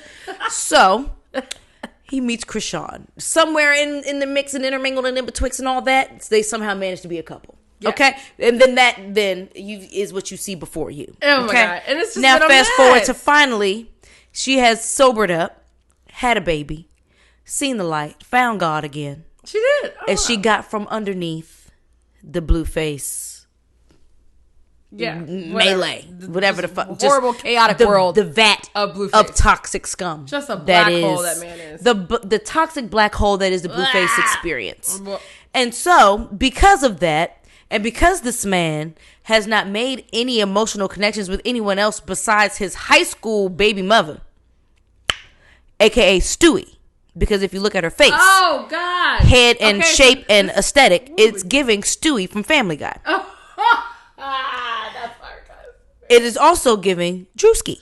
Oh my god. And so, if you look at a side by side with her in the middle, of Drewski on one side, Stewie on the other, oh my god. slap some light skin on it, put a BBL at the bottom, and you've got Blueface's baby mother.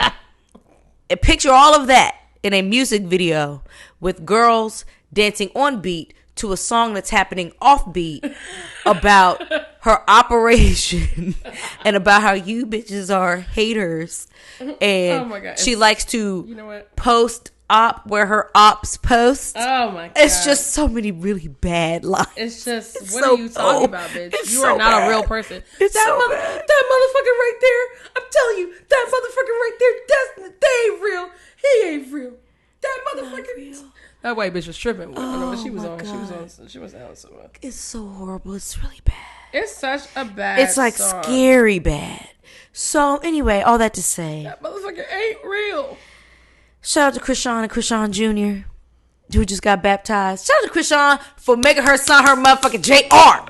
I'm with that one. Honorary with it. Is this the song? Oh, I didn't hear all this. Okay, now you have to turn it off because then they'll copyright us. YouTube will copyright us. Hello. They did copyright us. As long as we talk over it, it's bad. It's horrible, garbage. It's so bad, y'all. Oh, it's so bad.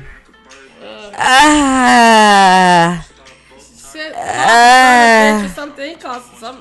It was bad. It's bad. He was like, it's bad.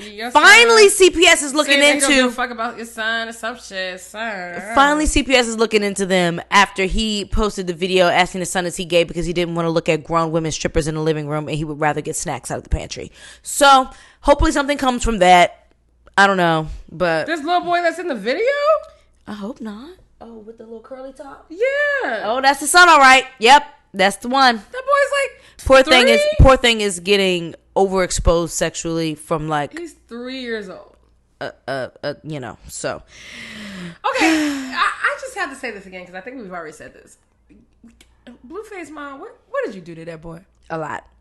Neglected the shit out of him. Clearly overexposed him to a lot of things. Yeah, he's like he's not okay. He's doing a lot of things through trauma, but somehow made his way to being rich. But wait a goddamn minute. And that Meg Thee Stallion has something called Dicks the Musical. Oh, that sounds amazing. What the fuck? Honorary was T. Okay, hold up. This is Craig Tittle. Thanks, doll. And this is Trevor Brock. You have a good day. My cock is fucking massive. It always leaves the ladies sore.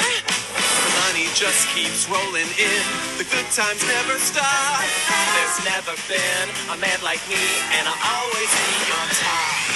Craig Tittle, Trevor Brock, my two top salesmen. You two motherfuckers look like y'all could be twins. I think we actually look very. Oh, I can't wait! This is gonna be great. Bitch! The only thing I have from the Y'all get the her point. film? It's hers. It's on her page. She said, promote my Hotties, first film. SAG has approved us to promote my first film, Dicks, the musical. Wow. I am so not ready, but I am ready. I can't wait. Friday, I'm in there, bitch. She looks great. I'm about to pre-buy my tickets. I'm going. Oh, I'm definitely going. Dicks, the musical. I'm in it. I'm in it. Directors of The Greatest Showman and Borat? Wow. That's dope. Wow. Aww. That's so great. I think she's just in it. I'm not sure if it's hers, but Well, she maybe like said she hers. has like an actual role, like my first. It film. looks like she does. I love it. I'm here for it. Well, let's get into our fourth sip, child. On that note, we're going to have a sip to celebrate Dicks, the musical. Our fourth sip, child. Ooh. Talk about Megan Thee Stallion, child. We ain't Her got no motherfucking- timestamps, child. Oops. Damn. I'm sleeping. I was like, oh, wait. Got to listen to this one. Just gotta go All right. there. We'll be all right. Our next in Figure the it out. funky bunch is No 1-8 timestamps. Distilling Lord Jesus. Untitled Whiskey number 19. We'll do this one, bitch. At least this one. At least we know where this one at. 1-8 Distilling's Untitled Whiskey number 19. So I love 1-8 Distilling. They're local here to DC. Shout out to them. Their Untitled series is fucking amazing. It's essentially their version of experimental batches. And so this one in particular, number 19, is an 11-year-old bourbon finished separately in many different casks. And so of those casks is a Kirchwasser, which is German for cherry something. Cherry water? Yeah, Kirchwasser. Cherry water, cherry brandy, American rum, Bordeaux-style red blend, Amontillado sherry, and Muscat wine barrels. So that is 1, 2, 3, 4, 5 different barrels. Wow. All very interesting. It's 96 proof. And my God, that nose is funky. It is funky and fruity. And fruity and funky. Oh my, you spilled it? How much? Definitely tastes like bourbon down the titties. Definitely smells like, you know, like that muscat raw is there. Cherry. Mm-hmm. Raw cherry, but also like you got the nuttiness of the Amontillado. Mm-hmm. You get the funk that would come from like a muscat grape. I mean, like raw cherry, like a raw dark cherry. One of those big, like maybe a black cherry, not really, but like that dryness of an American rum too. Oh, 100%. Because there's a specific level of dry that comes with American rum, especially American rum that's gone into wood. The oak is oaking.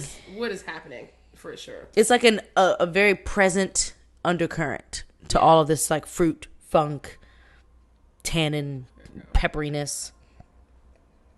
Mm. Mm. That's delicious. It's yummy. It's chocolatey. It's funky. It's that is earthy. Really good. It's baking spicy.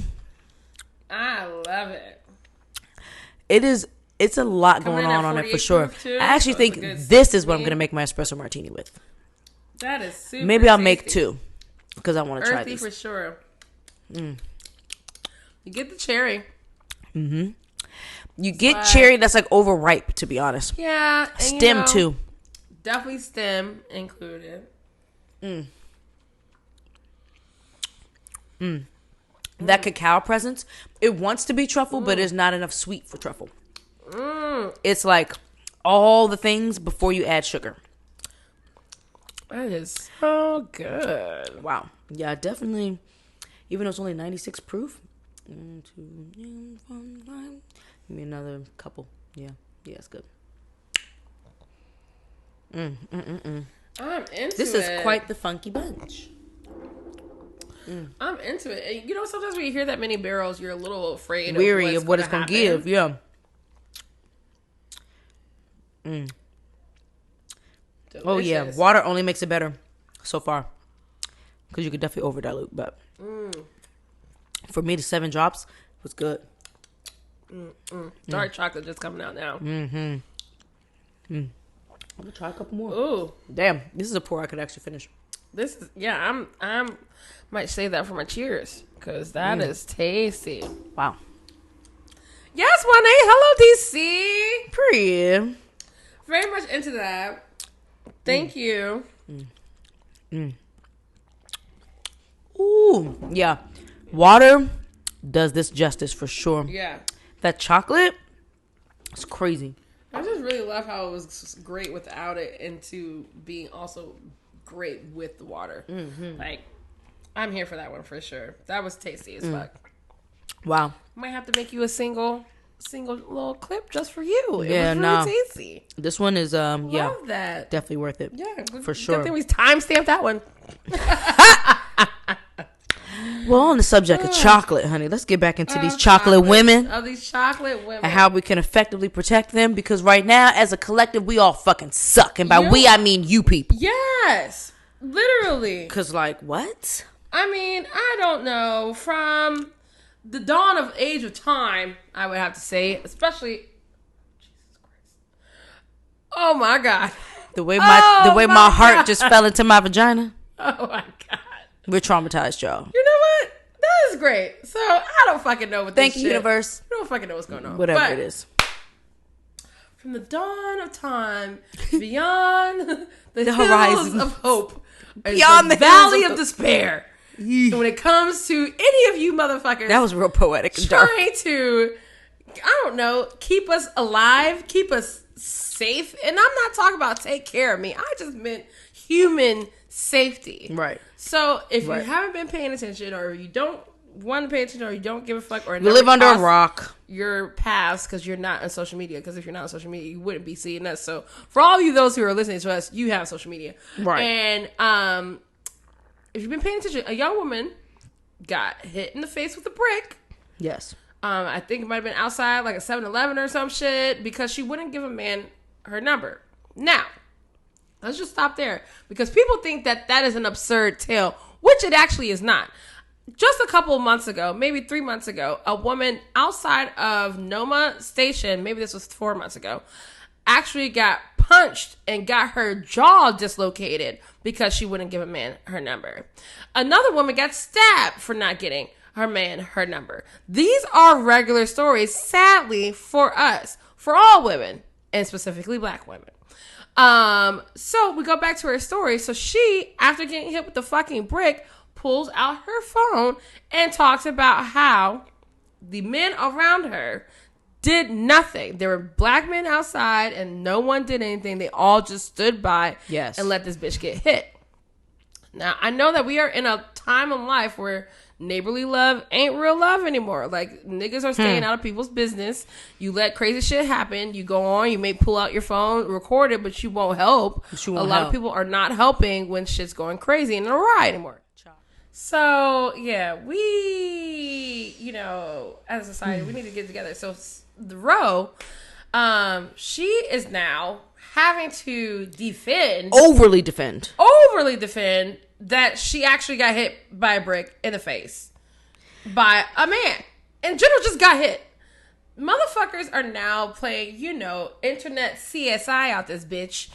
And they're fucking, they all went to fucking YouTube University about how to, be a detective and shit. Huh. Barely. They're trying to talk about she didn't even file a police report. She has video of her police report. She went to the hospital and was for an allergic reaction. Allergic reaction. She has the actual doctor's note about the swelling coming from possible hit in the face of a hard object. The fact that she even has to go through all this means that y'all would rather discredit a black woman in harm's way than just help the bitch out. Like regardless of all that shit around it, just like the Carly Wilson thing, like regardless. Carly Russell, I said Carly Wilson, child. Regardless of whether she lied about being missing, regardless of any of all those details around it, what we cared about was that she was safe and alive. Because can I tell you something? So many times more often than that. Mm-hmm. When these white women are out here using their tears and using their voice and telling you lies straight to your face, we are rallying. Mm-hmm. So how about you? And then when we find out they're lying, we're justifying their lies by whatever trauma they attributed to. Boom! I got time for it. Come on now, bro. I mean, the oldest of the oldest tale, Emmett Till. That motherfucking bitch lied for all of her life until she was on her deathbed, bitch. Woo. And this whole time, we had motherfuckers being like, well, we had to get that. You know what I'm saying? Like, this weird ass shit.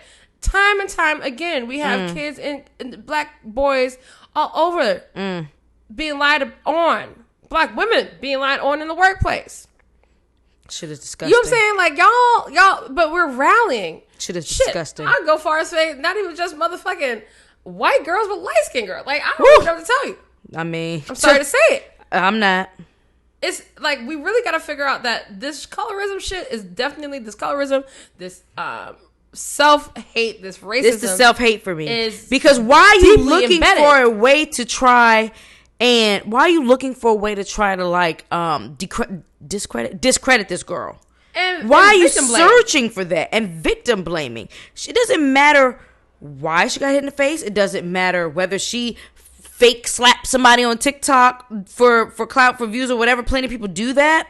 Doesn't matter. It's not the point. It's not the point. It's completely 1000% besides the point. So you're mad that she was able to raise money for her medical bills. You're mad about that. People have never been so mad as they are when a person collects some money for something. I am confused. You're not mad at, let's bring him back up, fucking Blueface out here fucking around with these hoes. Traumatizing his son, cheating on women, beating women, literally getting into boxing matches with bitches, thinking that shit is justifiable. That makes no sense to me. Literally out here trying to pimp his girlfriends. We came to find out Krishan's money was going into Blueface's bank account. That was her stupidity, but she learned the error of her ways. We're gonna give grace, child. We're gonna give grace. She didn't get that money back. It's gone. It's spent. Her money. She getting her money up though. Oh, okay. She getting her money up. And it's not going into Blueface's bank account. Sorry, girl. But we say all that to say, yeah. Y'all okay with that? Is the actual protection for black women outside of the hashtag? Because y'all really don't give a shit. Y'all don't. Y'all watch Megan get shot in the foot. Listen. Y'all saw the medical records. Listen. Y'all heard her say, this person shot me. Evidence has proven in an actual trial still that this person shot her. In fact, we don't have to say alleged anymore. Nope. He got sentenced to that effect. And people are still out here YouTubing, being weirdos, saying that she's out here lying on that man. It doesn't matter. It doesn't matter. Damn if you do, damn if you don't. Say something, don't say something. It doesn't matter. Doesn't matter. Doesn't matter. So we might as well just be out here being our authentic self, saying what the fuck is going on. Whether y'all are willing to accept it or take it in or not. Fuck yeah. Okay, because in the name of T.S. Madison, hold it up. Fucking medical bills. Fuck all of you. We all know how. Who has the time to doctor up that many documents, bro? Come on, bro. Just because y'all have time to turn in a Law and Order overnight doesn't mean people have time to be sitting out here trying to fucking forensic file their fucking doctor's notes and shit. Like, that's just a lot. That's a lot. And talk about y'all rallying behind a white woman. Y'all gonna let a white woman tell y'all that this black woman didn't go through what she went through?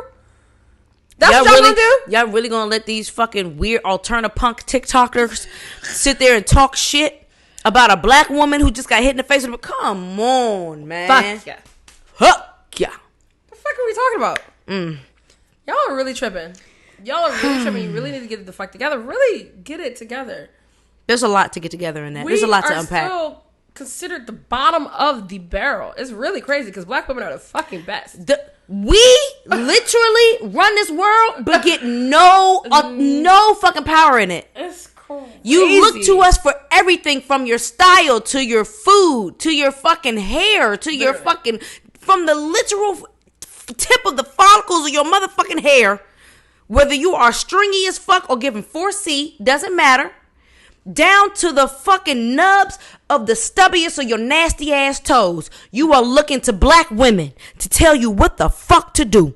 You are looking at black women to tell you what's okay, what's not. You are looking at black women to tell you what's trendy, what's not. You are looking at black women to tell you what tastes good, what smells good, what sounds good. Down to the fucking strip clubs, y'all looking at black women to tell you what the fuck is popping out here in these streets. We are the barometer for life as it exists, and you have the fucking nerve every time to sit here and try to fucking CSI Law and Order motherfucking dissect down to the fuck, and not even dissect, because you're not even doing your research. Quiet as it's loud as it's fucking kept. You're not even doing your research. Period.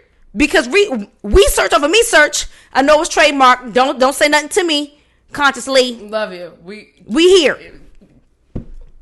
We search over motherfucking me search. If you bother to actually dive a little deeper, just crack that surface just a smidge, you would actually get the truth. But you don't want the truth. You want to discredit a black woman, and that's your intention. And so all the information that you take in is to simply validate that fact, that faux fact that this black woman's lying, because that is what you want to perpetuate. You don't actually want to be proven wrong. You want to prove that a black woman is somehow getting over on us all. Because that would serve whatever purpose is in your soul, whatever hate is in your heart that you want to nurture. That's what that serves. And so you're not searching for truth. No. And I talked to somebody. I was talking to a dude, a man, and I was like, I just really don't understand the mission to constantly make sure that we are, in any kind of forms disrespected, and always intellectually, physically, spiritually, things, all of it. And physically. He literally looked back to me. He goes, to tell you the truth is because you're too powerful. And if we can constantly, and we as in the whole of those who want to make sure that you are oppressed, if we can continuously to consciously make you all feel like you have no power, make you all feel like you all are separated from each other, and make you feel like you are degraded and should be degraded and should be going through these struggles and should be, not feeling as powerful as you are, we're continuously winning, and we can control you to use your power for our will. And for our will. Ooh! Wow. I cannot remember who said that to me, but thank you. And also, I was like, okay, so my empowerment has to continue. I have to continue to own it, harness it, sit in because it, 10 toes. You're not gonna do it to me. I'm not gonna get got with this. You're not gonna convince me I have no power. I subconsciously internalized some of that shit? Yeah, yes, for sure. Sadly, but I'm gonna figure it out. We're human. Hopeless moments happen, and I'm gonna unlearn it. I'm gonna unpack it. And I'm going to put back in what's supposed to be right. I'm going to flip it and project it on y'all bitch asses so y'all can see yourselves. So you can see yourselves. Mirror that shit right back at you.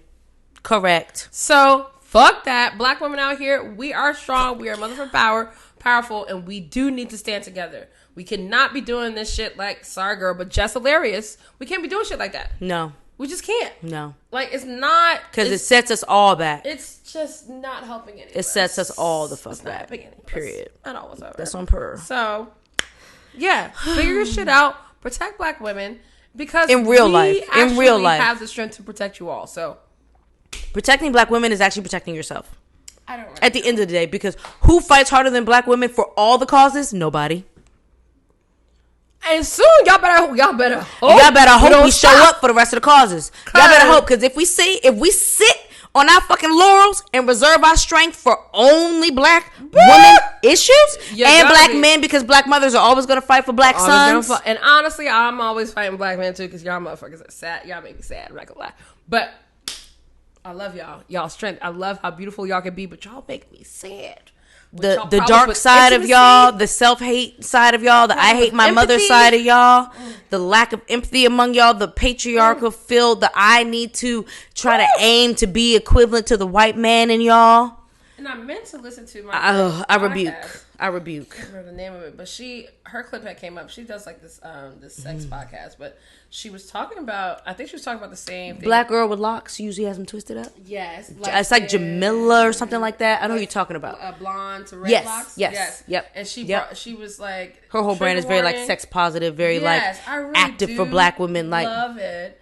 Active for black women and everything. And recently she posted, she was talking to a black man. She was like, I have a fear. She was like, I am feared that if a black man is coming in to rob me, they're not trying to take something, they're trying to sexually assault me. Right. I have a fear that when I'm out, like, we have an internal fear. Like, I choose not to go into it. I choose not to walk through it, live my life with that fear, but it's definitely, But we are hyper aware of the possibilities, and we are hyper aware of the forces that still aim to work against us, especially when the anger and that aim to overpower us. Yes, yeah. Especially when the anger is now manifesting through being rejected. Yeah, thinking that you all because this girl did not give her number away. And that's not the first fucking story like that. That's what I'm trying to. That's not the first story like that. It really is not. And that's why I'll give you my fucking fake number or my Google Voice. I'll give you my Google Voice because you know a nigga will try to call right then and there, right? I'm going to walk away as I give you that number, and then I'm going to block you immediately. Bitch, so what are we talking about? Crazy ass nigga fucking called me from a different number after I didn't answer his ass. So shit is weird out here. Shit is weird out here. She was weird. And I don't answer any block calls. I don't answer any anonymous calls. You don't leave me no voicemail. You clearly didn't want to get in touch with me that bad. And it's your loss. I'm not doing it. For me, I don't play with that. I don't play about it. It was a 202, and I was like, maybe I get. I don't play about it. Everything anonymous is a spam to me. Yeah. Leave me a voicemail. I usually don't. If you're calling from a cell phone, send me a text. You make yourself known first. And that's my rule. I don't play about it. And I don't feel sorry for it. Literally. At all. I don't answer. I don't know you. I don't fucking answer the phone. Period. And if you don't leave a message, I'm definitely not answering you back. I'm not calling you back. Not calling you back.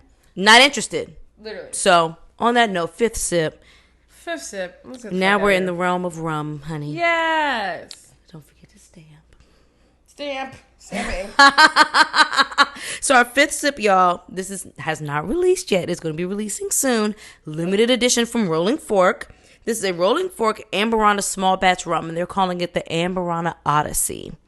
And so this is a 120.6 proof blend of rums from the following casks. So 26% of this blend is rum aged 9 years in bourbon, Amburana, and toasted bourbon casks.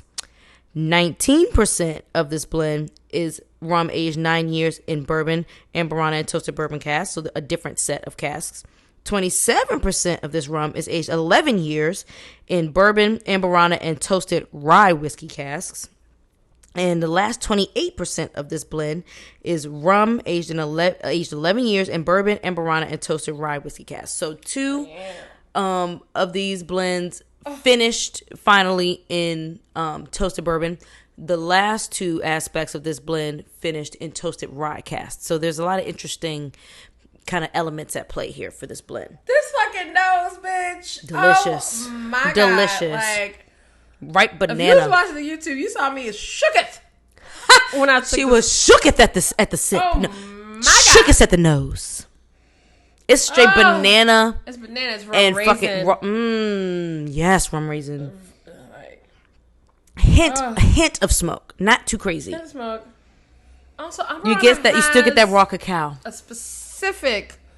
It's really hard vanilla to tell bean. you with a vanilla bean is vanilla bean specifically. Vanilla bean, y'all, not the bean. We scraped that bitch off the bean. We're not talking about the paste. We're not talking about the pure extract, bitch. Bean. The bean. I would say even the skin of the bean. Mm-hmm. But Amburana does have this specific smell that is it's really hard to kind of. That Brazilian oak is something else. Wow, it has a grassiness to it too. Mm-hmm. Ooh, yum. Which cachaças have that grassiness. Wow. All translates to the palate. This is one of those that's really consistent from nose to palate. That banana peel, that smoke, that Brazilian oak. I mean, it's giving tropical whiskey. Oh my gosh. Not whiskey, sorry, tropical rum. But like all the tropics are happening in that barrel. Yes, there's a nuttiness on that finish. Wow. Another quick confession. I used this in a pina colada because I was trying out pina colada recipes over the weekend because I was bored. And I was like, you know what? Let me use this one. That could be fun. There's a blender I've been seeing influencers. I wouldn't say influencers, but social media cocktail people use recently, and I really want it. I'm trying to find it. Is it a Vitamix? No, because you could probably be able to say it by name if that was the case. I have a Vitamix and I also have a Ninja fucking. I got one of those Ninja things. Well, no, I have a NutriBullet, whatever the fuck it's called. Ninja.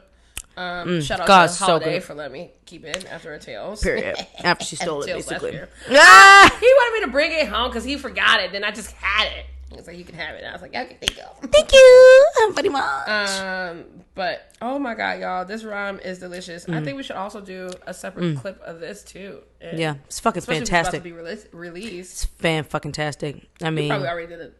I haven't done a review yet. I plan to. Okay. I plan to for that and in the limoncello. But it's fucking divine. That is so good.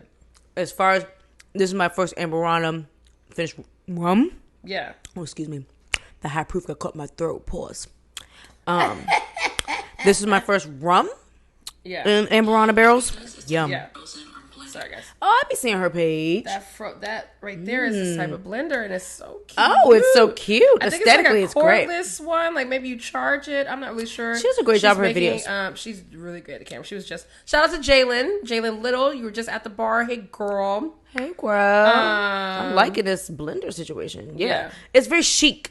Yes. I guarantee you they sent her that. Look at that. Guarantee they sent her that. So she has one, and then my other girl. Shout out to them. She has a smaller white one that I just saw on one of her things. I like that. Also, I need to try this Send me that in the messages, please. I need to try out this frozen fruit thing y'all been doing.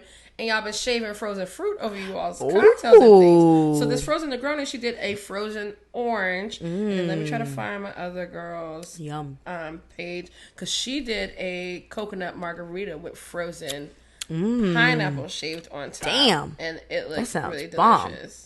Oh, shit.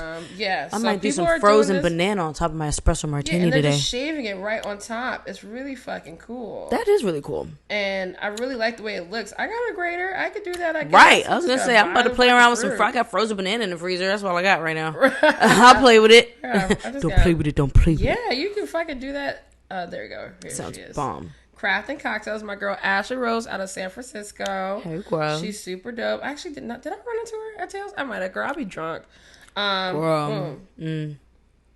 Ooh, that was pretty. Look at that frozen pineapple at the top. Wow. She recently did her face looks familiar. I must have seen her before.